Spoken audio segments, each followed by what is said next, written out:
Hello Internet, this is LordMaddog and I'm coming at you in another tutorial for my meta character creator, and this one's on clothes. This is going to be a short one. It's just going to be how I'm currently doing clothes. It's not how you have to do clothes. So let's jump right on into it.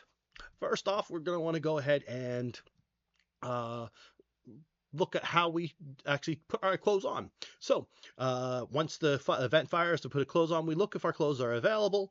If they're not available, we spawn our clothes, and then we attach our clothes to the character body mesh, and then we set our leader pose, and then we change the race and sex of the clothes. And so let's go ahead and look exactly how I do change the sex and race of clothes. So here, this is our meta character clothes, and by default it is just a pair of floating shorts.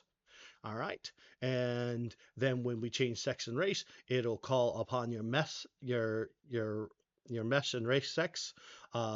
This thing here, you will need to change this if you add more races, and you'll need to add the appropriate amount of meshes that you need. So what we'll do, it will call in here, and this is probably, you need to set up something like this for your own game system if you're going to have your characters be able to change races and sex. So it'll pass the information through that your race has been changed. It'll tell the race it is and the sex it is, and that way you can check what type of clothes you want. So in the top, this top one here, this is the human male, so it's a race of a 0 and a sex of 0. And this is also this is a human female one. This is a race of 0 and a sex of 1. So these are the race and sex are set in your race and sex data table.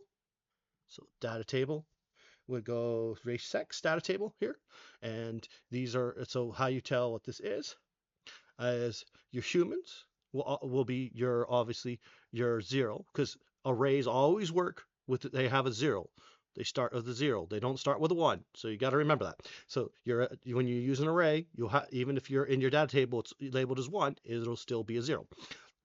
So this would be our human is 0, dark elf would be 1, and enemy would be 2, and this one's actually supposed to be goblin. I haven't changed the name on it, my bad. There we are. And my goblin would be 3. So, and each one of these, so the male is 0 and the female is 1. So that is how clothes work. It's a simple setup system, so you can change your clothes and it will keep your character clothed. So here we see race and sex. If I switch to a male, it'll automatically switch to the clothes in the shorts.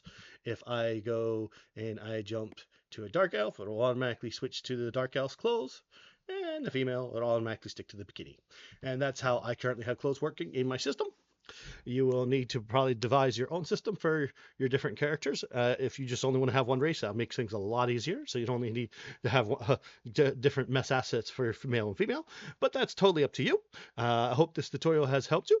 If it has, likes, shares, and comments are always welcome. LordMaddog, signing off.